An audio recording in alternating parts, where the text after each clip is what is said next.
धाकड़ खबर, बेखौफसुमा, बेबाक अंदाज। कितने सीट हम लड़ रहे? 14 सीट लड़ रहे। आज एक हमारे उम्मीदवार को बापू नगर से कांग्रेस ने उसको खरीद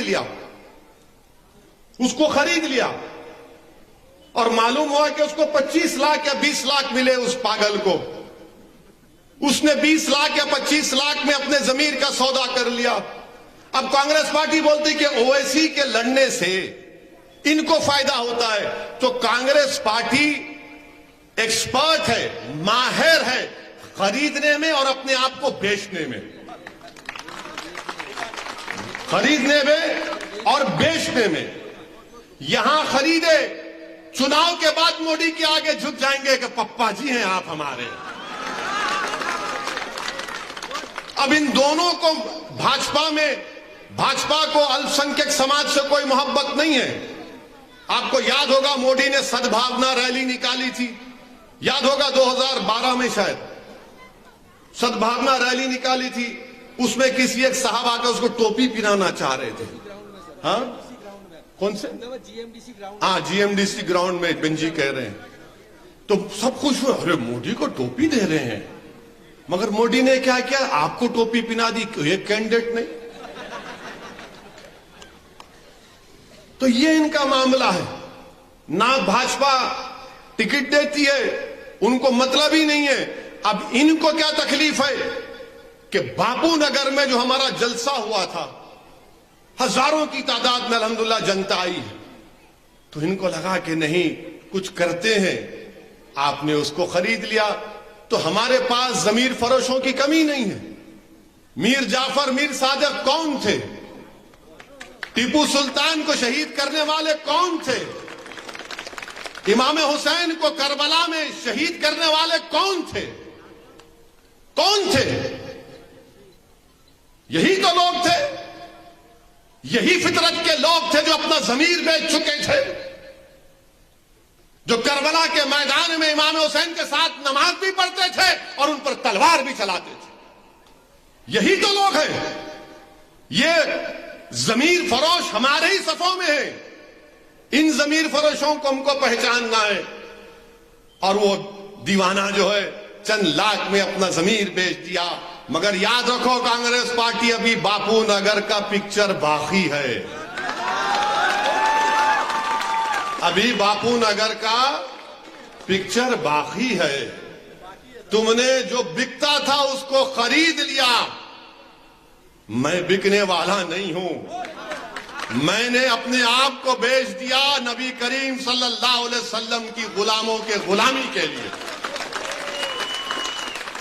तो जो बिकता है तुमने उसको खरीद लिया, जो नहीं बिकता उस पर इल्जाम लगाओ, ये फुला टीम, इसके लड़ने से ऐसा होगा। अरे तुम्हारा राहुल गांधी अमेठी हार गया, मैं लड़ा था क्या? तुम्हारा राहुल गांधी अमेठी लड़ा था, बल्कि मैंने कहा था आओ प्यारे तुम अमेठी मत लड़ो, अब राहुल गांधी को हैदराबाद से लड़ा लो, जमानत मैं जब कराऊंगा इंशाअल्लाह, अल्लाह कराएगा। ये कांग्रेस का गुरूर है। वो कभी भी आपको ताकतवर नहीं देखना चाहते। अच्छा बताओ, कहां अहमद पटेल के बेटा और बेटी कांग्रेस में हैं?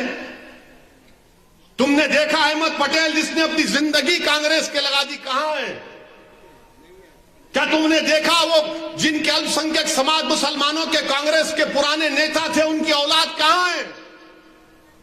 माधव सिंह सोलंकी का बेटा एमएलए है, वो कहां बताओ? बोले नहीं जरूरत नहीं है। तो इनका मतलब एक ही है कि दबाओ इन लोगों को। ये कभी भी अगर इनको डर इस बात का है कि अगर मजलिस आपको सियासी लीडर बना देगी, तो उनको डर इस बात का है कि हमारी दुकानदारी खत्म हो जाएगी। कांग्रेस पार्टी इंशाअल्लाह ताला तुम्हारी दुकानदारी अल्लाह खत्म करेगा। अब तुम देखना, यहां से तुम्हारी बर्बादी का आगाज हो चुका है। तुम ये समझते हो कि दौलत के बिना पर तुम खरीद लोगे। अरे जो यजीद के चाहने वाले हैं, जो मीर जाफर और मीर सादिक हैं, वही बिकेंगे। जो आका के गुलामों के गुलाम हैं, वो अपनी जान को निछावर करेंगे, मगर दुनिया उनको कभी नहीं खरीद पाएगी। हमको सिखाया गया था, मेरी माँ ने, मेरे बाप ने मुझे सिखाया कि तुम उनकी उम्मत हो जिनको कहा गया था कि एक हाथ में अगर चांद एक हाथ में सूरज रख दोगे तब भी उन्होंने कहा था कि हम राय हक से मुंह नहीं मोड़ेंगे। जो बिकता है दौलत पर वो बिकेगा, मैं बिकूंगा जरूर, मैं तुम्हारी मोहब्बत पर बिक चुका हूं जमालपुर की जनता। मैं हमारी इज्जतदार मां और बहनों को पैगाम देना चाहता हूं कि आपने मोहब्बत से जो मेरे सर पर हाथ रखा, जो आपने मुझे अपने दोनों हाथ अपने सर पर रखकर कहा कि बेटा जा, तू हैदराबाद से आया है, तू फिक्र मत कर, जमालपुर में हम तुम्हारा साथ देंगे। तो मैं हैदराबाद से आया हूं, वो हैदर कर्रार की सरजमीन, ये अहमद मुश्तबा की सरजमीन है इंशाअल्लाह ताला। ना हैदर अहमद से जुदा है। मेरे अजीज दोस्तों और बुजुर्गों, याद रखो आप मेरी इस बात को कि कोई पार्टी नहीं चाहती कि आप एक सियासी ताकत बन जाए। कोई नहीं चाहते। कौन चाहता है? जो गुलामी करेंगे, जो उनकी आंख में आंख नहीं डालेंगे, जो अपने आंखों को झुकाएंगे और हाथ बांधकर गुलामों की तरह कहेंगे हे भाई कुछ नहीं निकलेगा, हम वो गुलामी नहीं करेंगे। ये मुल्क हमारा था, है और रहेगा। ना हम मोदी से डरेंगे, ना हम आरएसएस से डरेंगे, ना हम कांग्रेस के बातों में आएंगे। अब 27 साल से आपने भाजपा से मिलकर भाजपा को कामयाब किया। अब क्योंकि एक नई शुरुआत मजलिस इत्तेहाद और मुस्लिमीन कर रही है, इसीलिए कांग्रेस पार्टी और भाजपा को तकलीफ हो चुकी है। मुख्तलिफ तरीकों से वडगाम में हमारा कैंडिडेट, उसको डराया जा रहा है, उसके घर पर लोग जाते हैं। हमारा दलित कैंडिडेट है वडगाम से, कौन डरा रहा है? कांग्रेस पार्टी। क्यों इतना डर रहे हैं भैया आप? जमहूरियत है, इलेक्शन लड़ने दो। अरे हम तो 14 लड़ रहे थे, तुमने एक को खरीद लिया तो 13 बाकी हैं। 182 है ना गुजरात की विधानसभा में, कितने हैं? 182। 13 माइनस करो, कितने रहते? कितने रहते? कितने रहते? कितने? जोर से बोलो। 169 रहते। लड़ो ना 169 पे, हराओ बीजेपी को, पूरे जीत जाओ, सरकार बना लो। मगर उनको 169 की फिक्र नहीं है। उनको ये फिक्र है कि हरा झंडा लेकर जो ये दीवाने बच्चे दौड़ रहे हैं आज जमालपुर में, अगर ये कामयाब हो गए तो हमेशा के लिए उनकी सियासी दुकान जो आपको डरा कर इस्तेसाल करते थे, एक्सप्लॉइट करते थे, खत्म हो जाए। अब वो तुम्हारा डराना, तुम्हारा एक्सप्लॉइटेशन खत्म होगा।